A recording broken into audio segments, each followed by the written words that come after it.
नमस्कार दोस्तों, मैं शिवम गुप्ता आप सभी लोगों का अपने YouTube चैनल माँ महेश्वरी बीएससी कोचिंग क्लासेज में स्वागत करता हूँ।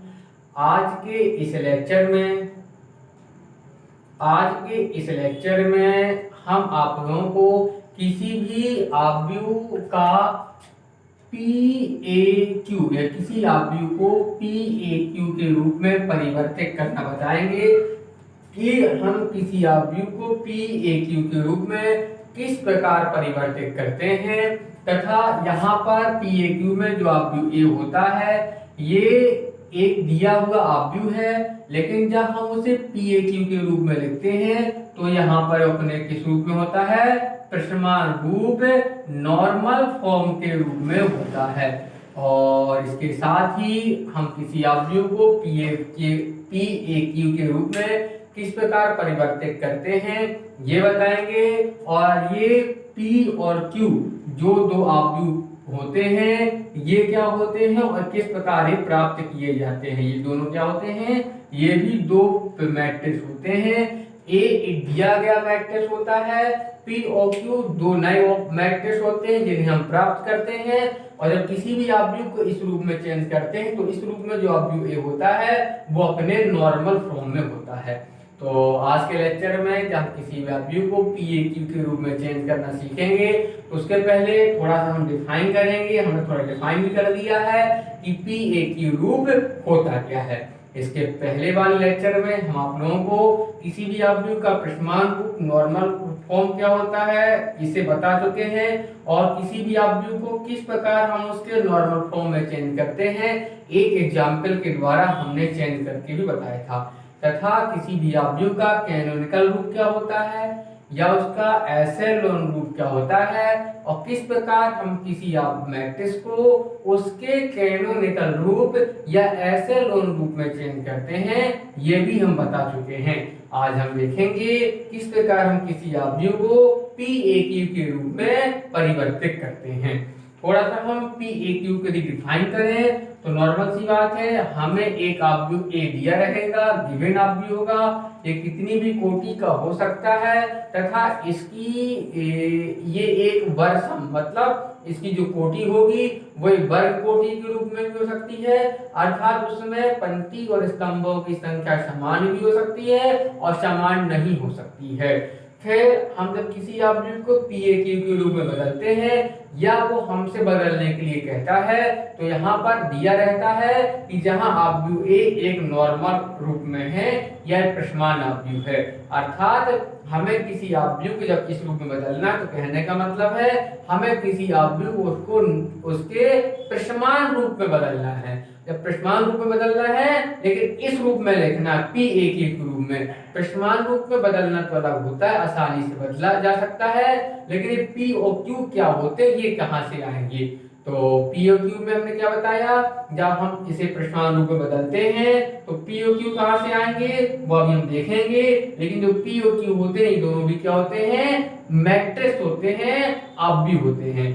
अब P और Q को हम डिफाइन करें तो इसकी डेफिनेशन इस प्रकार है कि P और Q दोनों इकाई आव्यूह होते हैं, अर्थात क्या होते हैं, यूनिट मैट्रिक्स होते हैं। इकाई आव्यूह हम कैपिटल I से शो करते हैं। इकाई आव्यूह ऐसा आव्यूह होता है जिसका मान निकालेंगे तो उसका मान हमेशा कितना प्राप्त होता है, एक प्राप्त होता है, चाहे दो कोटि का इकाई आव्यूह हो या तीन कोटि का इकाई आव्यूह हो। जब हमने किसी भी आव्यूह का नॉर्मल फॉर्म बताया था तो वहां पर हमने नॉर्मल फॉर्म मतलब प्रश्नमान रूप होता है, और किसी भी आव्यूह का प्रश्नमान रूप मतलब उसे इकाई आव्यूह के रूप में बदलना। इकाई आव्यूह ऐसा आव्यूह जिसके विकर्ण में एक एक हो और इसे छोड़कर सारे शून्य हो, इसे हम क्या बोलते हैं, इकाई आव्यूह बोलते हैं। और इकाई आव्यूह दो कोटि का भी हो सकता है, एक कोटि का, दो कोटि का, तीन कोटि का, चार कोटि का हो सकता है। इस और सभी कोटि के ऐसे आव्यूह को इकाई आव्यूह कहते हैं, क्योंकि इकाई आव्यूह किसी भी कोटि का हो उसका मान सदैव एक आता है। तो कैपिटल I से ग्रुप करते हैं, मान निकालना है तो इसे मॉड के रूप में एक लिखा जा सकता है। जब कोई आव्यूह A दिया है तो हम उसे क्या ले सकते हैं, हम उसे इस प्रकार ले सकते हैं कि एक इकाई आव्यूह का आगे गुणा कर दें और एक इकाई आव्यूह पीछे गुणा कर दें, क्योंकि इकाई आव्यूह का मान 1 होता है, तो 1 का गुणा करने से इसके मान में कोई भी प्रभाव नहीं पड़ेगा।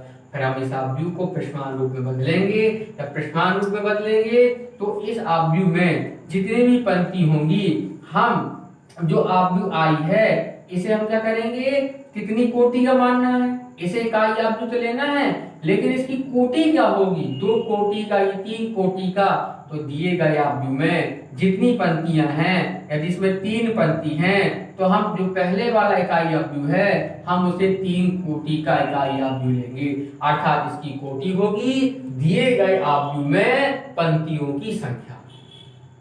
और जो हमारा बाद वाला इकाई आव्यूह है इसकी कितनी कोटि होगी, इसकी कोटि होगी दिए गए आव्यूह में किसकी संख्या होगी, हमारे स्तंभों की संख्या। यदि हमारा दिया गया आव्यूह 3/3 का है तो हम पहले वाला जो था इकाई आव्यूह उसे हम 3/3 का लेंगे, और ऐसे 3 स्तंभ है तो दूसरे वाले को भी 3/3 का लेंगे, बीच में ए को ज्यों त्यों लिखा रहेंगे, क्योंकि हम जानते हैं जब एक आई में मल्टीप्लाई करना तो एक आई आता है, ए का ए ही आएगा, क्योंकि इनका मान 1 होता है तो ऐसे लिखा जा सकता है। लेकिन यदि इसमें 4 स्तंभ हो तो फिर यहाँ पे हम क्या लेंगे, बाद वाले को 4/4 का, अर्थात बाद वाले इकाई आव्यूह का मान दिए गए इकाई आव्यूह के पंक्ति स्तंभों की संख्या पर निर्भर करता है, उसकी कोटि का मान, और आगे वाले इकाई आव्यूह की कोटि का मान दिए गए आव्यूह की पंक्तियों की संख्या पर निर्भर करता है। इस प्रकार जब हम इसे इस संरचना के रूप में ऐसे लिखेंगे तो हमने उसे इस प्रकार लिख भी दिया और कोई भी चेंज नहीं किया। फिर हम इस अपने आव्यूह को, जो हमें इकाई आव्यूह ए दिया गया आव्यूह ए है, इसे हम क्या करेंगे, संक्रिया लगाकर नॉर्मल फॉर्म में चेंज करेंगे। जब इसे नॉर्मल फॉर्म में चेंज करेंगे तो हम इसे संक्रिया लगाएंगे, और जब संक्रिया लगाएंगे तो कुछ संक्रिया लगाई जाएंगी पंक्ति में, क्या करना है, इसे पृष्ठमान रूप में चेंज करना है। अभी हम एक एग्जाम्पल के नमूना एग्जाम्पल लेकर थोड़ा समझा देंगे अभी, है ना। और कुछ संक्रिया हमें लगानी पड़ेंगी स्तंभों में, कॉलम में लगानी पड़ेंगी।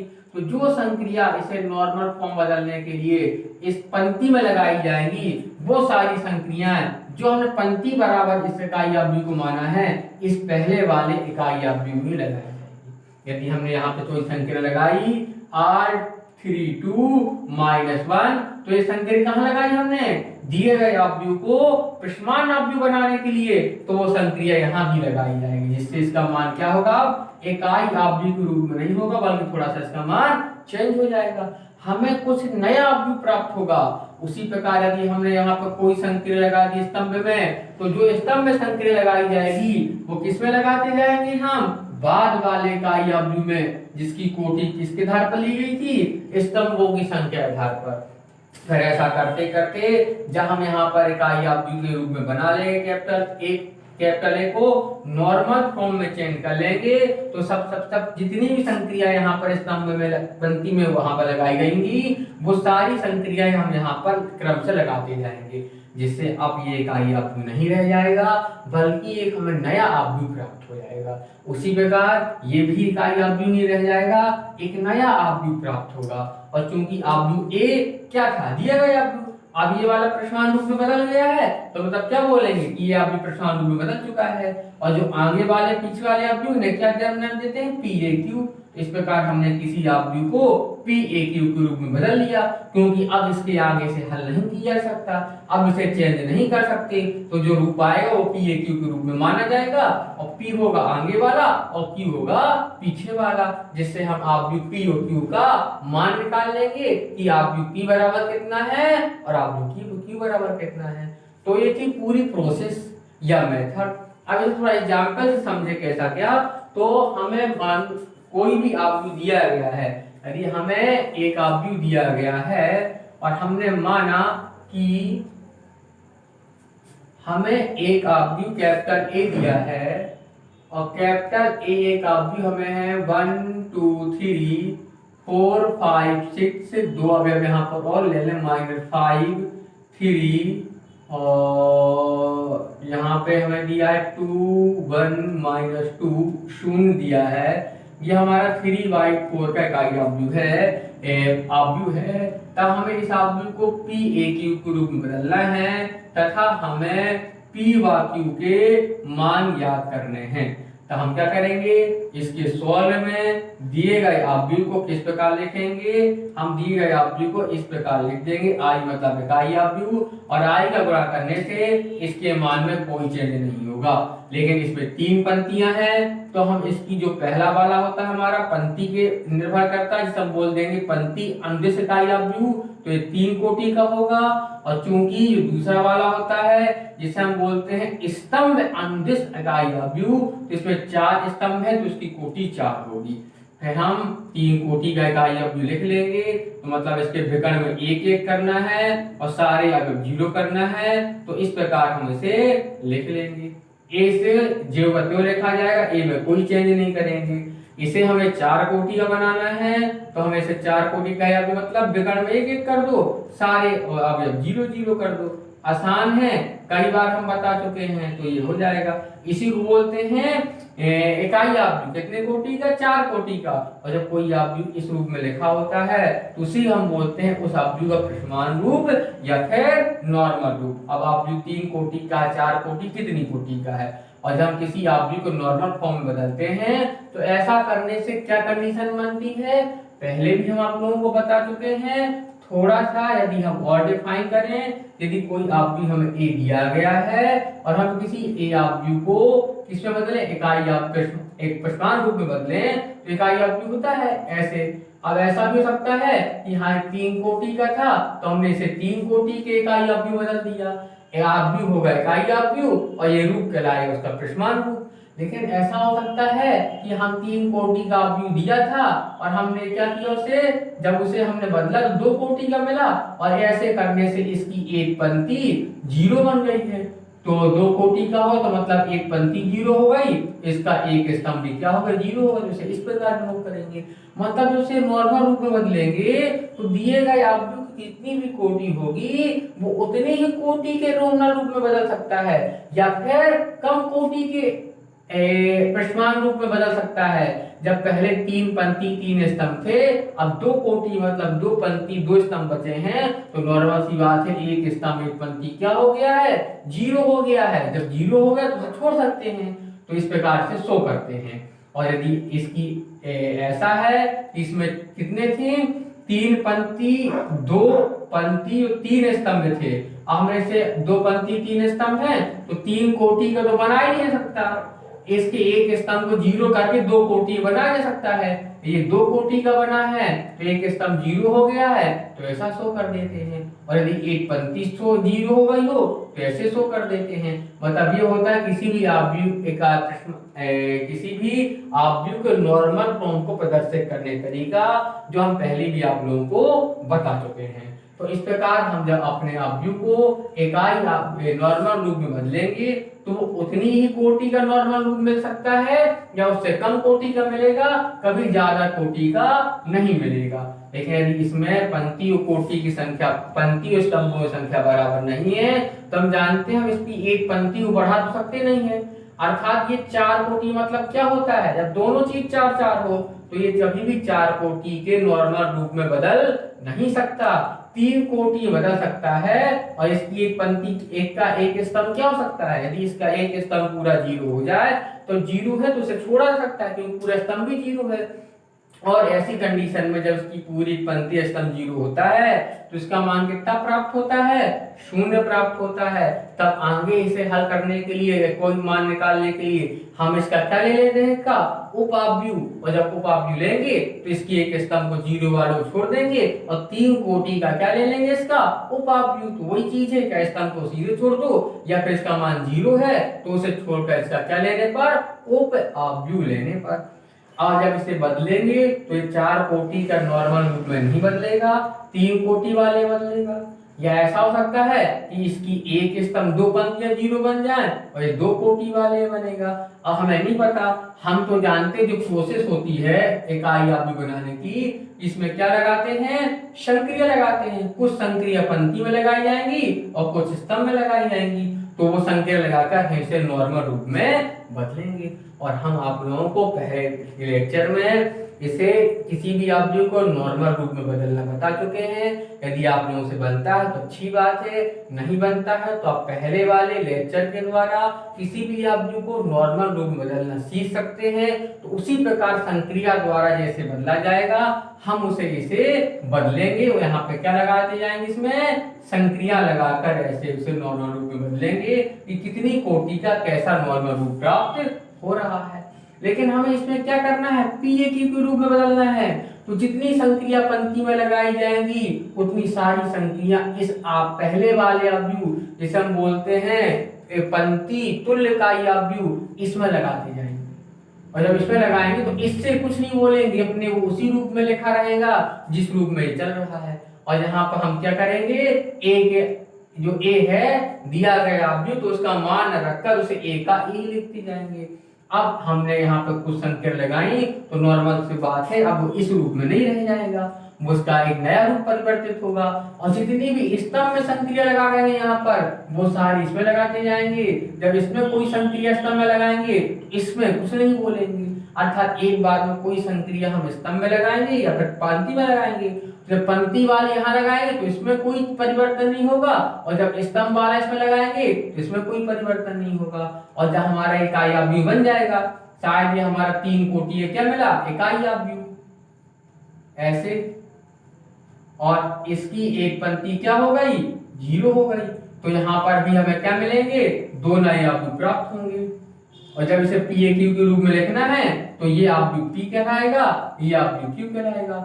हमसे कहता है किसी अवयव को PAQ के रूप में लिखो, तो हमने दिए गए अवयव को PAQ के रूप में लिख दिया। फिर पूछा जाता है कि P और Q के मान बताओ, तो P बराबर इतना और Q बराबर इतना। अब यदि हमें इसे अपने अवयव को परिमाण रूप में परिवर्तित करना है, कैसे प्रदर्शित करेंगे, तो क्या लिख देंगे, I मतलब एक इकाई अवयव है, 3 कोटि का है, 3 पंक्ति 3 स्तंभ है। और चूंकि जैसा पहला था तो हम इसे परिमाण रूप में बदला तो कैसा प्राप्त हुआ है रूप उसका, ऐसा, मतलब उसका एक स्तंभ 0 बन गया है और 3 कोटि में परिमाण अवयव मिला है। तो इसे हमने इस रूप में ले सकते हैं। इसका महत्व होता है जब किसी अवयव को परिमाण रूप में बदलना होता है, वहां इसे प्रदर्शित करना जरूरी होता है और इसका ज्यादा महत्व होता है। लेकिन यहाँ पर हमारा क्वेश्चन दूसरा है, PAQ के रूप में बदलना, तो इसका ज्यादा महत्व, मतलब यहाँ पे कोई गलती ना हो पाए, शायद हमने उसे लास्ट में ऐसा नहीं लिखा तो चल जाएगा, लेकिन इस रूप में लिखना और लास्ट में P और Q को बताना कि P बराबर इतना है और Q बराबर इतना है, ये जरूरी है। तो ये था किसी भी अवयव का कौन सा फॉर्म, PAQ फॉर्म, और जिससे परिमाण अवयव में बदलना बनता है उसी प्रकार तो वो अवयव को PAQ के रूप में भी बदल लेगा। और PAQ निकालना बड़ा आसान है। तो इस प्रकार हमने किसी भी अवयव को जब सब चीज जानने की शुरुआत से और हर चीज जानने के बाद पूरा बेसिक पढ़ाया था, तो हमने यहाँ पर किसी अवयव के महत्वपूर्ण 3 रूप देखे। किसी भी अवयव का नॉर्मल फॉर्म, परिमाण रूप, किसी भी अवयव का कैनोनिकल फॉर्म, विहित रूप, किसी भी अवयव का एशेलोन रूप जिसे हम बोलते हैं सोपानक रूप, और किसी भी अवयव का PAQ रूप क्या होता है, ये प्रकार का परिमाण रूप का ही प्रकार है। तो ये अवयव के भिन्न रूप हो गए और किस प्रकार किसी अवयव को चेंज कर और किसी अवयव को इन रूपों में कैसे चेंज करते हैं वो भी हो गए। यहाँ पे क्या समझ एक चीज निष्कर्ष निकलता है कि इन सब रूपों बदलने के लिए हम अवयव में क्या लगाते हैं, ऑपरेशन संक्रिया लगाते हैं, अर्थात ऑपरेशन संक्रियाओं का यूज करते हैं। और किसी भी अवयव के दूसरे अवयव बदलना हो तो किसका यूज करते हैं, ऑपरेशन का। इसीलिए हम इन्हें बोलते हैं एलिमेंट्री ऑपरेशन, प्रारंभिक संक्रियाएं, क्योंकि इस अवयव में परिवर्तन करने के लिए या फिर अवयव में लगाई गई ये सबसे प्रारंभिक या बेसिक संक्रियाएं होती है, या इन्हें बोलते हैं प्रारंभिक रूपांतरण। क्योंकि किसी भी अवयव किसी रूप में बदलना है तो क्या करते हैं, ये ऑपरेशन लगाते हैं, या फिर ऑपरेशन लगाने पर कोई भी अवयव अपने एक दूसरे रूप में परिवर्तित हो जाता है, इसलिए प्रारंभिक रूपांतरण ही बोलते हैं। अतः हमें अवयव में संक्रिया लगानी आनी चाहिए, या अवयव में संक्रिया क्या होती है हमें पता होनी चाहिए। कई बार हमसे आव्यूह में संक्रिया लगाती नहीं बनती, या संक्रिया लगाने में गलती हो जाती है, या संक्रियाएं क्या होती है, कैसे लगाते हैं ये समझ में नहीं आता, या संक्रिया लगाना कठिन होता है। तो हमने एक लेक्चर में बताया था कि आव्यूह में संक्रियाएं होती क्या हैं, उन्हें एक्सप्लेन किया था।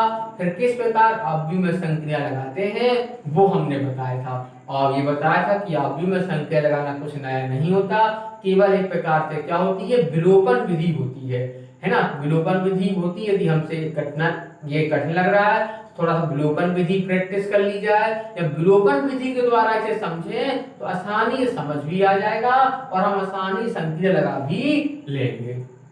तो ये था आज के लेक्चर में किसी भी आव्यूह का PAQ रूप, तथा नेक्स्ट लेक्चर में हम आव्यूह संबंधित कुछ प्रमेय बताएंगे, जिन्हें हम आव्यूह के कुछ गुण भी बोल सकते हैं। तथा इसके पहले जब हमने आव्यूह की जाति को डिफाइन किया था तो उससे संबंधित कुछ प्रमेय कराई थी। अब हम आव्यूह की जाति संबंधित थ्योरम, अब हम पढ़ेंगे आव्यूह संबंधित कुछ अन्य थ्योरम, और वो बताने के पश्चात हमारा पहला चैप्टर, जो हमारा दूसरा चैप्टर है रैंक ऑफ मैट्रिक्स, वो हमारा कंप्लीट हो जाएगा। और जब अगले लेक्चर में हम इसकी कुछ थ्योरम या गुण बताएंगे तो उसके साथ हम पूरा रिवीजन कर लेंगे कि हमने इस चैप्टर में क्या क्या पढ़ा, तथा हमने आव्यूह की जब शुरुआत की थी तो बेसिक रूप से हमने आव्यूह में क्या क्या चीजें पढ़ी, और आव्यूह में मतलब हमने क्या क्या चीजें आव्यूह में पढ़ी, ये पूरा रिवीजन कर लेंगे। और इसके साथ ही इस चैप्टर में क्या पढ़ा वो भी देख लेंगे, क्योंकि हमने पूरा आव्यूह का बेस से बताया था कि आव्यूह में क्या क्या होता है। तो उसे स्टार्ट करते हुए इस चैप्टर में क्या क्या पढ़ना है वो चीज हमने आप लोगों को बताया, या वो चीजें हमने क्या की, कंप्लीट की। फिर इसके बाद हम स्टार्ट करेंगे अपना अगला नेक्स्ट चैप्टर 3।